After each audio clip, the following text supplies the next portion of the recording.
Dieu est en train de dire que la richesse commence par une déclaration, mais du bien sur la vie de quelqu'un. Beaucoup de personnes ont une parole prophétique sur leur vie, mais à cause de leur ruse, à cause de la précipitation, souvent elles passent à côté. Jacob a failli manquer la bénédiction. Au lieu de rester à sa position de petit frère, il a convoité la place de son grand frère. Beaucoup de personnes passent à côté de la parole prophétique à cause de la convoitise. Exact. On veut des positions qui sont occupées par d'autres personnes, mais pour lesquelles Dieu ne nous a pas encore outillés. Alors, au soir de sa vie, de manière spirituelle, il appelle le cadet de son enfant, Ésaü. Puisqu'il est devenu cadet, ayant vendu son droit d'aînesse, il dit, fais-moi du gibier, comme j'aime, que je mange et que mon âme te bénisse. C'est-à-dire, il a laissé tout le compte en banque, toute la fortune de son père, mais juste avec une déclaration de son père, avec une parole prophétique. Il va dans un endroit où l'Éternel le réhabilite et Jacob devient doublement riche.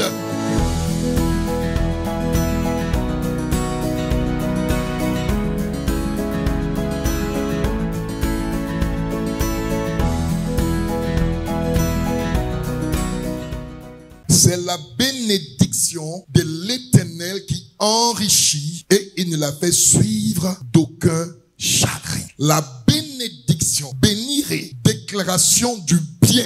La Bible dit que c'est la déclaration du bien qui enrichit. Dieu est en train de dire que la richesse commence par une déclaration, par une proclamation, mais du bien sur la vie de quelqu'un. Pour comprendre ce texte, tu vas voir les deux fils d'Isaac, Ésaü et Jacob. Ésaü était l'aîné, Jacob était le cadet, mais c'était des jumeaux. Et la parole prophétique de l'Éternel a été révélée à l'eux-mêmes durant sa grossesse. Et Dieu lui dit, deux nations se combattent dans tes entrailles. Et le plus grand sera assujetti au plus petit.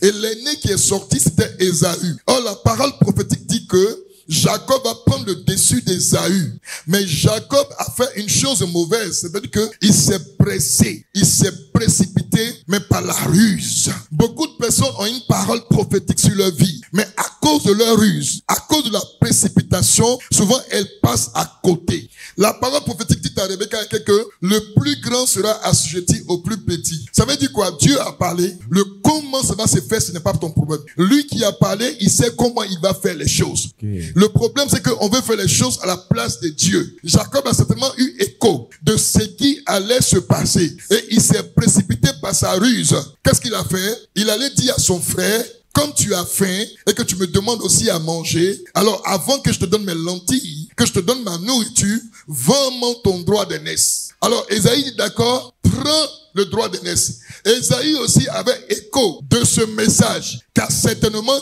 il a entendu. C'est pourquoi facilement il a accepté de vendre son droit d'aînesse. Parce que Ésaü savait que la parole prophétique dit, le petit frère allait dominer le grand frère.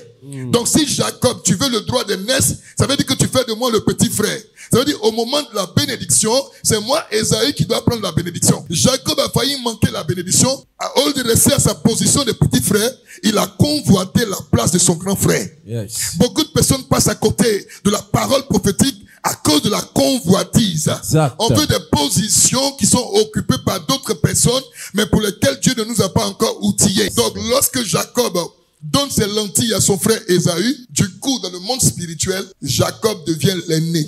Ésaü devient le petit frère. Donc, les choses étant établies comme cela, normalement, c'est Ésaü maintenant qui doit recevoir la bénédiction. C'est pourquoi Isaac n'a pas appelé Jacob, il a appelé Ésaü. Yes. Parce que Jacob a changé de position. Il a quitté sa position. Yes. Donc, la bénédiction qui était positionnée pour lui s'est aussi déplacée pour aller sur quelqu'un d'autre. Ne pensez pas que Isaac, homme oint de Dieu, était ignorant de la parole prophétique donnée à Rebecca, son épouse. Donc, il savait que, en son âge de vieillesse, la personne sur qui il allait déclarer la bénédiction, ce serait le cadet, en fait, de ses enfants. Alors, au soir de sa vie, de manière spirituelle, il appelle le cadet de son enfant, Ésaü. Puisqu'il est devenu cadet, ayant vendu son droit d'aînesse, il dit, fais-moi du gibier, comme j'aime, que je mange et que mon âme te bénisse. C'est en ce moment que Rebecca se rend compte que il y a quelque chose de bizarre qui va pas bien. Elle vient, Jacob, elle dit, viens, je vais te porter le vêtement de ton frère, je vais faire une chose et tu vas rentrer dans la présence de ton père pour qu'il te bénisse. Jacob était troublé. Il était troublé parce que lui-même consciemment, il a vendu sa position de bénédiction. Donc, il avait peur de mourir lorsqu'il rentre dans la présence de son père. Il était troublé, il a dit à sa mère, je suis troublé. Et elle lui dit, elle le rassure, vas-y. Si il doit avoir une malédiction, que cette malédiction retombe sur moi. Alors, quand Jacob entre dans la présence de son père, il rentre avec le vêtement de son frère, le manteau de son frère, et il met une peau verrue sur lui. Son frère était roux et velu. Donc, il met une peau pour tromper. Mais en fait, en portant le vêtement de son frère, c'est un signe de repentance. Ça veut dire que je reprends ma position de cadet. La position que j'ai donnée à Ésaü, je me remets dans cette position pour mériter la bénédiction. Ainsi, il rentre dans cette position et quand il va, son père ouvre la bouche. Jacob s'approcha et le baisa. Isaac sentit l'odeur de ses vêtements, puis il le bénit et dit, voici l'odeur de mon fils est comme l'odeur d'un champ que l'Éternel a béni. Que Dieu te donne la rosée du ciel et la graisse de la terre, du blé et du vin en abondance. Que des peuples te soient soumis et que des nations se prosternent devant toi. Sois le maître de tes frères et que les fils de ta mère se prosternent devant toi. Maudit soit quiconque te maudira et béni soit quiconque te bénira. Voici ce que Isaac a prophétisé sur la vie de son fils Jacob. Isaac était fort riche. Quand vous lisez la parole de Dieu, la Bible dit, quand Isaac allait à Guérar, il a sémé à Guérar et Dieu a multiplié ses semences par 100 fois. Isaac allait s'enrichissant jusqu'à devenir fort riche. Et la Bible dit que Isaac était très immensement riche. Mais quand il finit de bénir Jacob, Jacob prend la fuite de peur de rencontrer son frère. Il laisse tout le matériel, il laisse tout l'argent, il laisse tout l'héritage, il laisse toute la fortune chez son père Isaac, donc pour Ésaü. Et il prend la fuite, il va dans une contrée quelconque. Mais chose bizarre, c'est qu'il a tout laissé l'héritage. Mais là où il est parti, il est devenu plus riche que l'héritage que son père a laissé. C'est-à-dire, il a laissé tout le compte en banque, toute la fortune de son père, mais juste avec une déclaration de son père, avec une parole prophétique.